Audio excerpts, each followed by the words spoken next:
U.S. President Donald Trump has filed a billion-dollar lawsuit against the Wall Street Journal and its owner, Rupert Murdoch. The newspaper had claimed that Donald Trump wrote a lewd birthday message to the late convicted sex offender, Jeffrey Epstein. Trump is under intense pressure from his usually loyal supporters for a lack of transparency around the Epstein case. In response, the president has asked a federal court to unseal grand jury testimony from the prosecution against the disgraced financier in an effort to put the issue to rest. For the latest, let's bring in Janelle Dumalaon in Washington for more. Janelle, it appears when it comes to the Epstein files that Trump's MAGA base is not buying what Trump is claiming. What's the latest? Gerhard, you said it yourself. This appears to not be going away. President Trump also clearly having to respond to it this morning.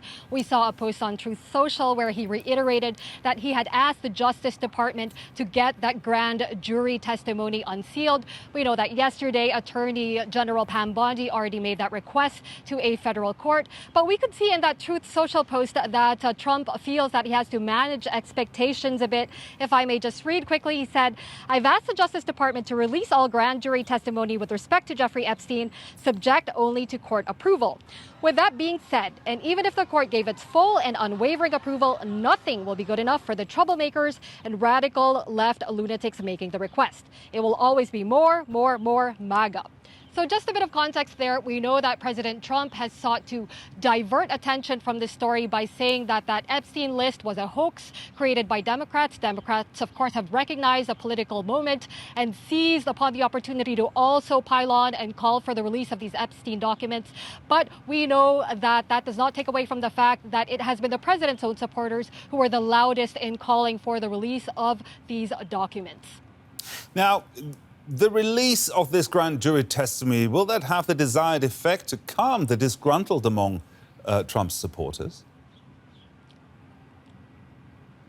Well, that is, of course, certainly the hope of this White House. But I would like to go back to that Truth Social post where he said that the radical left lunatics and the troublemakers would not be satisfied by the release of this grand jury testimony. And I think the subtext there is a message to his supporters. If you are not satisfied by the steps that the president has taken, that perhaps you yourself are a radical left lunatic or a troublemaker and not, in fact, MAGA.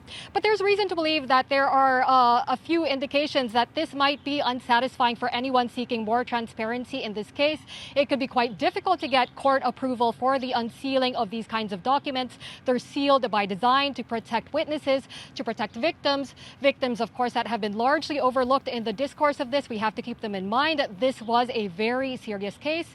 Even if these documents are unsealed, the unsealing process could take months. And even then, there is indication that that is likely to be just a small fraction of the evidence collected in this case. So whether this will go a long way to calming the MAGA base down, we don't know. But what could happen is that the next big story could come that could deflect attention away from this case. And in so doing, this story dies. That is also a pattern we have seen in this administration.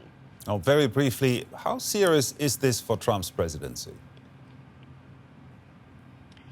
I think it is very serious. I think it has shown us that there is a layer of vulnerability to the presidency that was not there before. Whether that is the end of the presidency or something that could bring him down, I am willing to wager a guess and say that is unlikely. DW's Janelle Dumalaon there reporting from Washington, D.C. Thank you, Janelle.